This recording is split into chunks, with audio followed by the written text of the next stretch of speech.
Hey guys, your captain is back. Hey, So more than a year ago, I started a new video series where I ranked the boards of each Mario Party game. A bit later, I released a similar video for Mario Party 2, and I am glad to announce that the wait for the next part is finally over, as today I'm ranking the boards in Mario Party 3. This one came out very late in the Nintendo 64's lifetime, so sadly, many people missed out on it. But it's an amazing installment in the Mario Party series, and we'll see that it deserves way more recognition than it gets. In fact, it's starting to be more and more recognized, and I'm really happy about it. But are the boards good? And how do they compare to the two previous games? That's what we'll see in this video, starting with the only D-tier board of the game. Oh, I don't like that at all. Yeah, this wasn't even a contest. Going into this game, I immediately knew that this board would be the bottom of the barrel. In fact, it's so annoying that I'm gonna give it the absolutely not coveted, shitty, annoying, frustrating, brainless, boring, luck-based, infuriating voodoo balls badge that I give in every video to the most luck-based and annoying board of its respective game. Congratulations, Spinny Desert. Take an L. every letter makes a sound, the L says all. And take a W if you grew up watching that short movie. Spinny Desert is the third board in the game.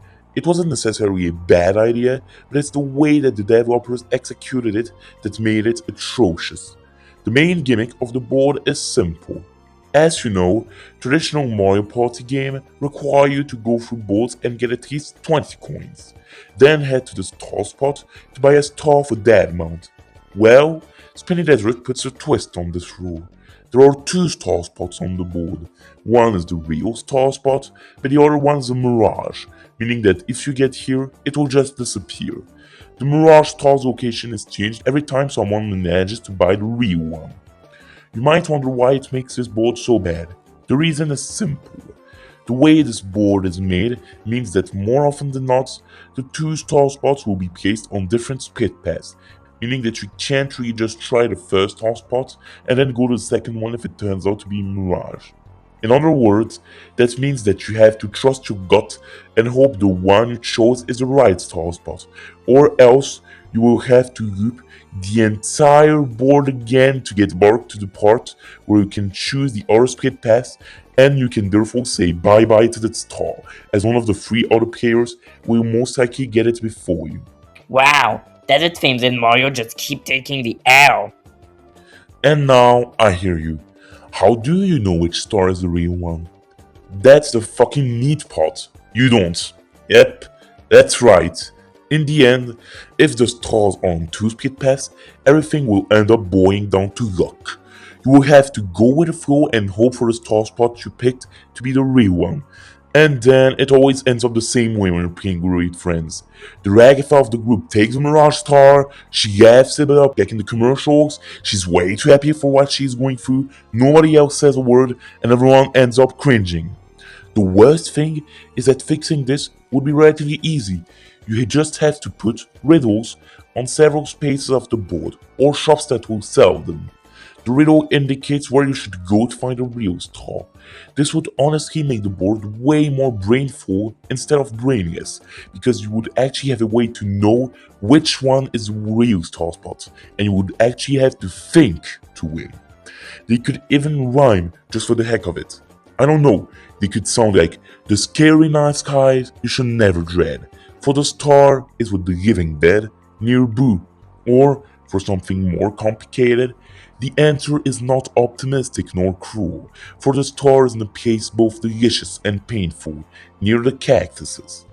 But if only this was the only problem with Spinny Desert.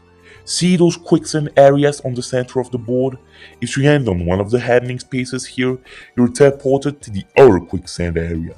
So when several players are looping a quicksand area at the same time, it becomes a complete nightmare, because at least one player will probably land on this happening space during each turn, and everyone will end up looping these two areas for way too long, especially because there are way too many of them in these quicksand areas.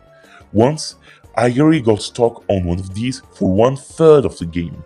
Combine this with the Mirage Star, and this makes for a board where everything you rely on is luck.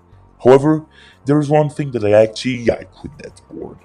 You see, each Mario Party 3 board has a gimmick called Action Time. It involves you actually having to play something a little more interactive than what you typically do on the board to trigger an event. Here, it involves hopping over two cactuses to go from one side of the board to the other, which is actually really clever and useful, especially since if you fail hopping over the cactuses at the right time, you will be transported here instead. Sadly, since this is only a small part of the full board, this alone can't save it. And overall, this is the board I always avoid when we're playing Mario Party 3. However, with the next one, we're already moving to the B tier. Yep, Spinny Desert was the only stinker in the game. This just goes to show how good Mario Party 3's boards are, and we're only getting started. We pool our talents to make a big splash. Deep Bloober Sea is the second board in Mario Party 3, and it's probably the most whatever board in the whole game. Don't get me wrong, it's still a good one, and it's already way better than Spinny Desert, but it's just not that special compared to other boards in this game. In fact, before replaying it for this video, this was easily the board that I had the least vivid memories of. The main appeal of Deep Blue Sea is that it's kind of divided in two sections that you can only cross with two traditional ways. Either you get on happening space here to have Blooper take you to the other side of the board, or you go here, where you have to choose a path and press a button, and one of the four buttons will force you to go on the path that you didn't choose. That shark be thinking that he's Starlight Gamer. The idea of dividing the boards into two big parts like that is already pretty clever, since using this shark button thing as a frontier between the two halves is a nice idea to structure the whole thing, and the layout is really well thought out for this idea. Both parts have a good amount of split paths with some skeleton killers as well, one item shop, one Koopa bank, and the upper half has a boo. This makes the board quite strategic thanks to its intricate layout. Sadly, in spite of that, it's still kind of forgettable compared to other boards, and there are a bit too many luck-based gimmicks deciding where you go, as getting from one side of the board to the other without any problems on the first try will boil down to luck. And there is another board later down this ranking that does the same idea, but way better in my opinion. Still, Deep Bloober Sea is a really cool board. However, after this one, we're already getting to the A tier. Yep, I wasn't lying when I say that Mario Party 3's board selection is easily the best one of the N64 era. Welcome to my underground lair. Creepy Cavern is the fifth and penultimate board in Mario Party 3, and it's where things start to get very complex with the board layouts. This one is easily one of the most complex and engaging boards in the whole N64 era of Mario Party. The main gimmick of this board is in a way an even more complex version of Deep Bloober Sea.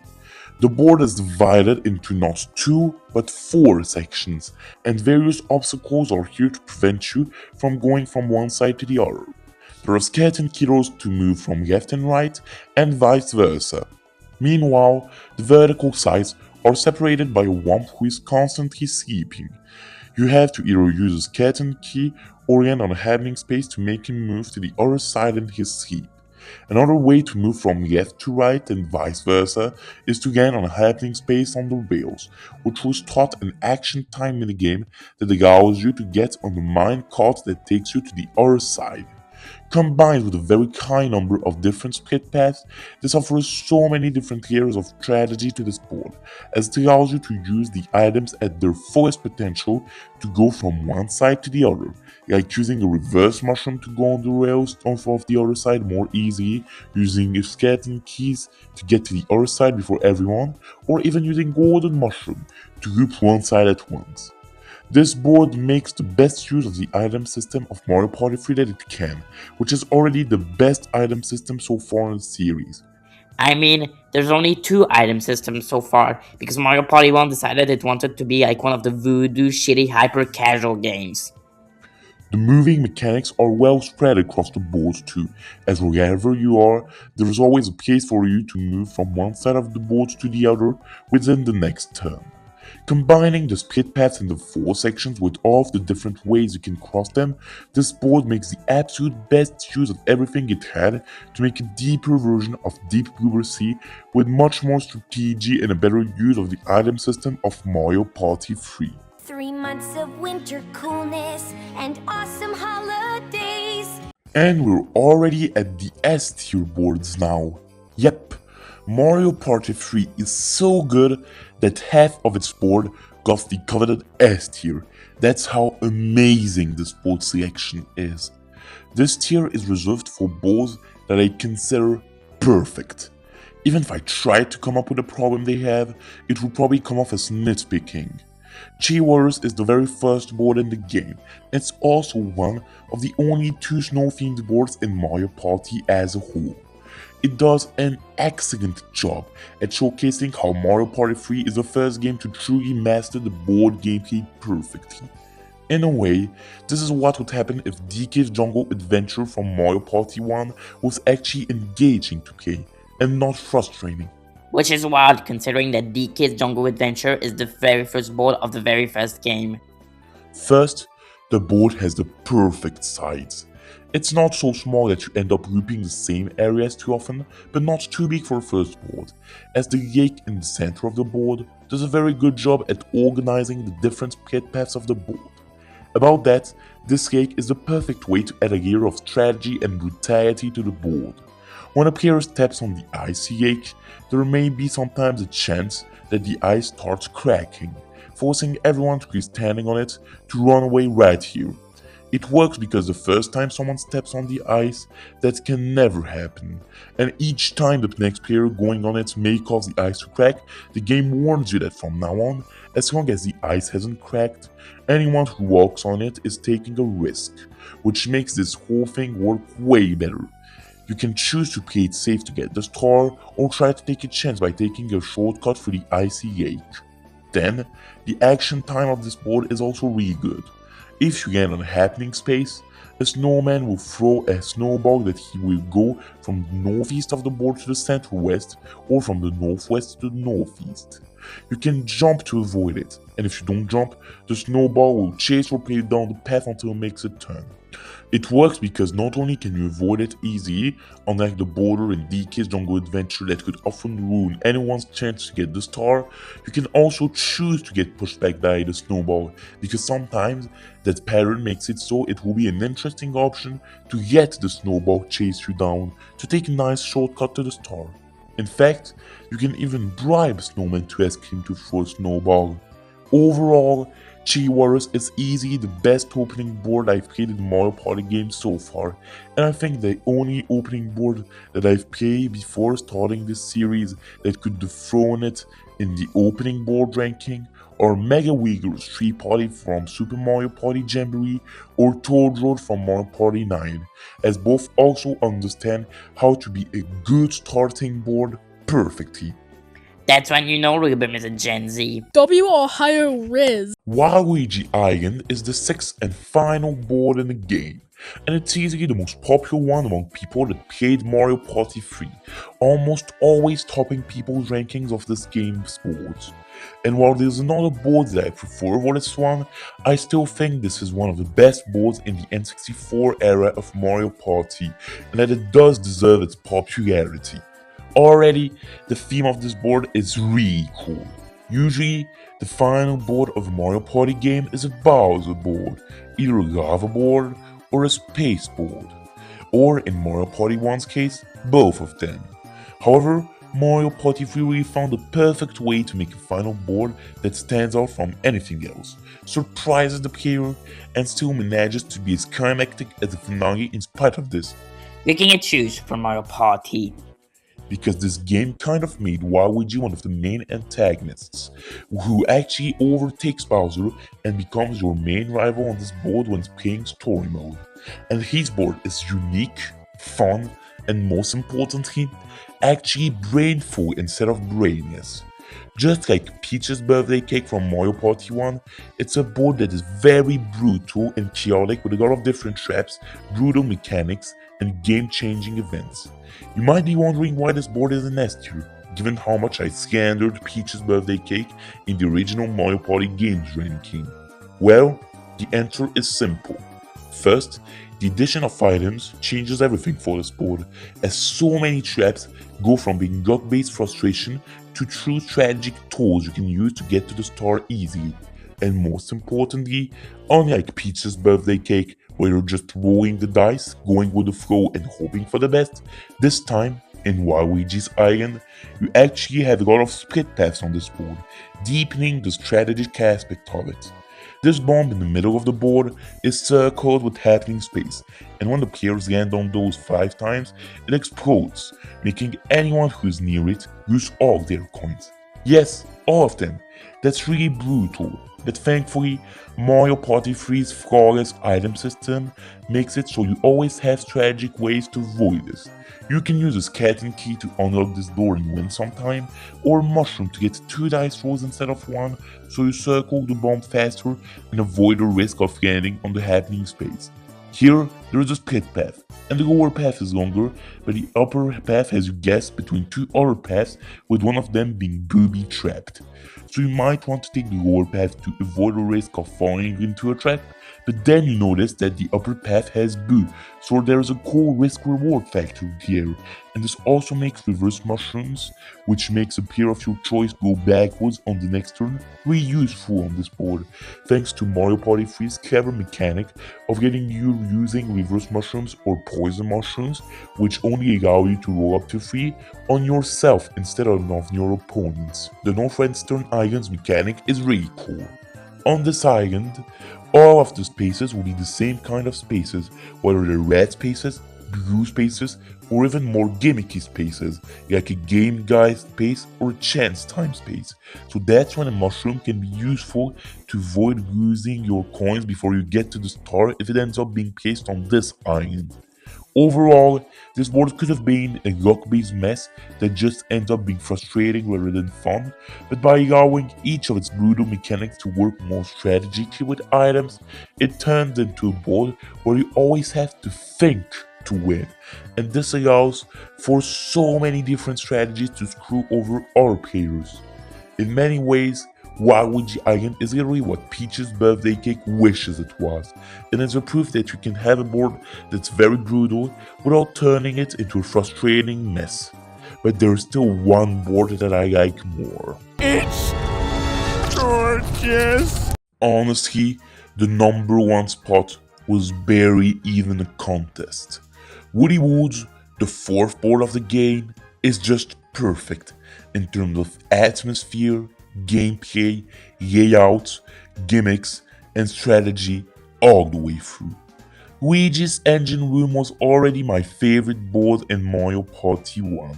While most of the boards in the first game were very much centered on luck-based and unnecessarily brutal crap, Luigi's Engine Room always stood out to me as a board that strived to be more strategic, with these arrows that determined which branching path you'll take. But the lack of items that inevitably made all the boards more luck-based held it back, so in the end, Luigi's Engine Room could only get as high as the B tier. However, Hudson Soft realized where their mistakes with this board were, and 2 years later, they decided to try again with Woody Woods. And this time, it was a clear success, because for me, this is easily the best board in the whole N64 era. First, the atmosphere is amazing.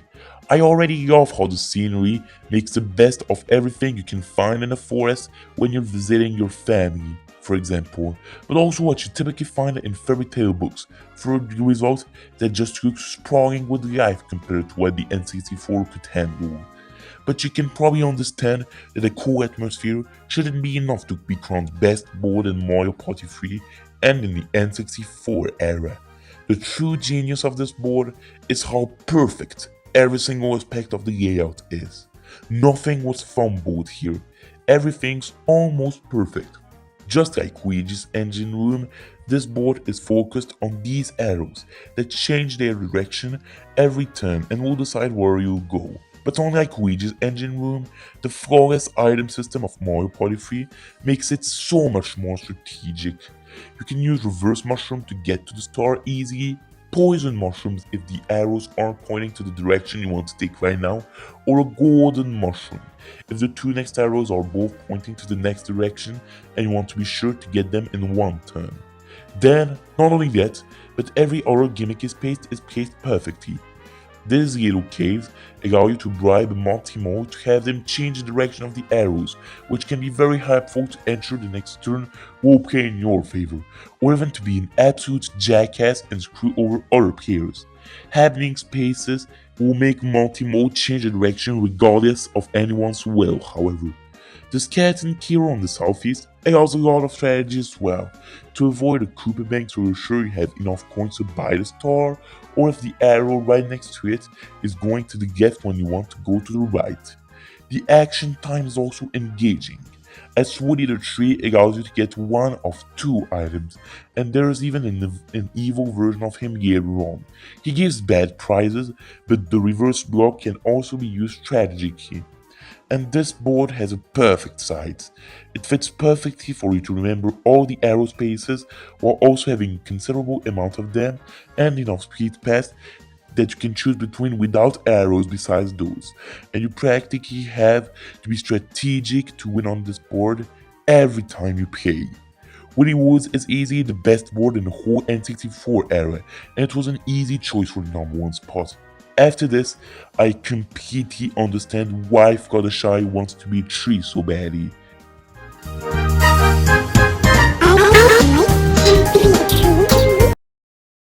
This ranking is now over, but we still have to do the review of the game before this video ends. And this is easily the best Mario Party game so far in our series.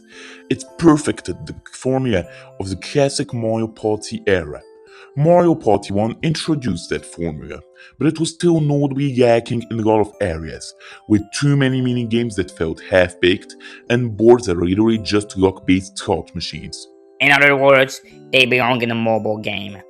Mario Party 2 was already a much-needed improvement over the previous one. It introduced the item system, allowing for much more strategic boards, even though you could only carry one item at a time. But Mario Party 3 is the game that perfected all of this. Not only can you now carry 3 items at a time, but they are so much more original, inspired, and just plain fun and strategic than in Mario Party 2. We have the reverse mushroom that I mentioned earlier that can force an opponent to go backwards and that you can also use on yourself, which makes it so much better strategy-wise. Almost all of his reverse mushrooms were used on himself as well. But there's also the much rarer Wacky Watch, which, when used, makes it so there are only 5 turns left, which is so chaotic, dumb, yet fun and original, and especially useful for strategy in long games. Or even the Lucky Lamp, which can be very useful if your opponents are all close to the star and your chances of getting it are basically 0, as this item just changes the star's location. So evil. And how about the Boo Replicant, which prevents Boo from taking your coins or stars? An item that actually saves you multiple times in my games. All of this to say, the item system of Mario Party 3 is already a big improvement over what we had in previous games. But another amazing aspect of it is obviously the board selection. 3 of the 6 boards in this game are S tier, meaning they're practically flawless. They perfectly understood the potential of the board system in the franchise in the first place from the very beginning. And only one of them is a board I'd actually avoid, and even this one had a couple of good ideas and could easily be improved in future entry. The rest of them all have a good balance between luck and strategy, and a good amount of split paths, unlike Mario Party 1 and 2, which would sometimes focus way too much on the gimmicky aspect of a board, without even realizing it's a fun premise to begin with. Yeah, he's especially talking about you in the back. And how about the minigame section in Mario Party 3, you may ask? Well, I still prefer the one in Mario Party 2, which was honestly amazing. But Mario Party 3's minigame section is pretty good too. Sure, there are some stinkers, like Ace is High, where you just end up spamming the shooting button and hoping you hit your opponents before something hits you, or Handguy and its Sinker, that's so broken it's downright funny. Harry, once someone in the team understands they can move back and forth between two spots to avoid being reeled in, it's basically over for the solo player, and otherwise, it's the team that has no chances of winning this one. But there are a lot of good minigames too. Beat Goes On is basically a much better version of Move to the Music from Mario Party 2. It has a high level of tension, and you actually have to not only memorize what the previous players do, but to also find a way to screw them over by trapping them. For example, by starting pattern before totally fucking them over. Etch and Catch is also really fun, as it's a fast-paced and requires coordination for both teammates to win this one. Ice Store is very simple, but it's really fun, and it also uses the fast pace of its gameplay at its best. Seas Cruise is a minigame that plays everything on timing, which is also really fun. Frigid Bridges might be my favorite minigame in Mario Party 3, for how you actually have to be skillful with the controls of your characters to win, while also keeping an eye on the cheap. And of course, Stardust Battle, the very first boss minigame in the series, is also a really fucking good one. Here, there are no luck-based gimmicks. You avoid the meteorites of the Millennium Star. Then when they stop going red, you can throw them at him. But you have to be careful, as if you get hit even once, you have to start over. All of this to say, we have a really good minigame selection despite a minority of stinkers. And finally, even if those boards aren't part of my ranking, I'd be remiss if I didn't talk about the duel mode, which is great for shorter playthroughs, and an amazing sub mode if you ever get tired of the main party mode. As the name implies, this mode can only be played with two players. They both get partners at the start, and you have to defeat your opponents by attacking them with your partner. But you also have to pay their salary every turn, and if you don't have enough money, your partner will go away and you'll have to find a new one. This is a very fun move that's both fun, strategic, and perfect for shorter playthroughs. Overall, Mario Party 3 mixes an amazing board selection, a flawless item system, and a really cool minigame selection for an incredible result. If you haven't played it, I highly recommend that you try it. It's relatively easy if you have a Nintendo Switch or a Nintendo Switch 2. This is the best Mario Party game from the classic era, and one of the best Mario Party games in general. Well, this video is now over. We have now completed the rankings of the whole classic era of Mario Party. And once again, Mario Party 3 was easily my favorite one. Even as a player who rages way too much, I had so much fun replaying it, and I will happily replay one of its amazing boards if the occasion presents itself again without hesitation. The next game in the series is Mario Party 4. From what I've seen, this game also tried to bring innovation to the table by changing the formula for the GameCube era, so this will be an interesting ranking to make too. However, there's one catch. The main way I have to play the N64 and GameCube entries is through Nintendo's Switch Online service, except no Mario Party games for the GameCube have released on the Switch yet. If we apply the logic of the Nintendo 64 Switch Online service here, it's likely we get Mario Party 4 and 5 somewhere during the summer. But if Nintendo takes too long before releasing these on the Switch Online service, I'll instead rank the 5 boards in Mario Party DS, which, with its unique approach and charming Honey I Shrunk the Kids style theme, will be an interesting ranking to do as well. But for now, thanks for watching, and I hope to see you next time. Bye bye!